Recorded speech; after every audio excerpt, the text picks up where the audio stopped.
छावन रे गवनवा। कोहबर घर करुणा हो छावन रे गवनवा।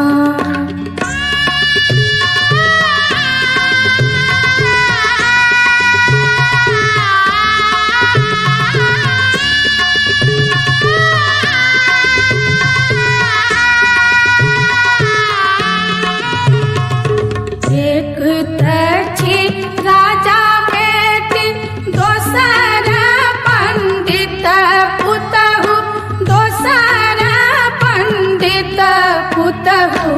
हमरा से होते नहीं हो छावन रे गवनवा।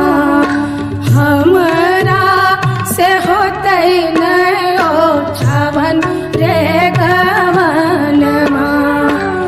इतना वचन जब सुनलन से कौने दुल्हा, सुनलन से कौने दुल्हा। घोड़ा पीठ भेला सवार रे गवनवा। घोड़ा पीठ भेला सवार रे गवनवा।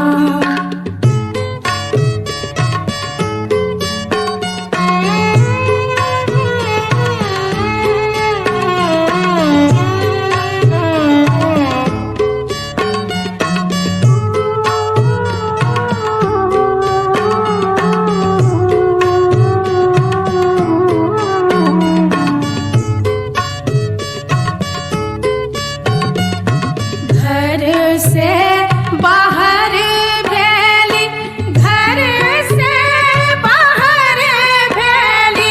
सुहावे से कन्या सुहावे धैलेली। घोड़ा के लगामु रे गवनवा। धैलेली घोड़ा के लगामु रे गवनवा। अपने त जाइ छी प्रभु देश रे विदेशवा से, देश रे विदेशवा से। हमरा के कहाँ छोड़ ले जाइ छी रे गवनवा। हमरा के कहाँ छोड़ ले जाइ छी रे गवनवा।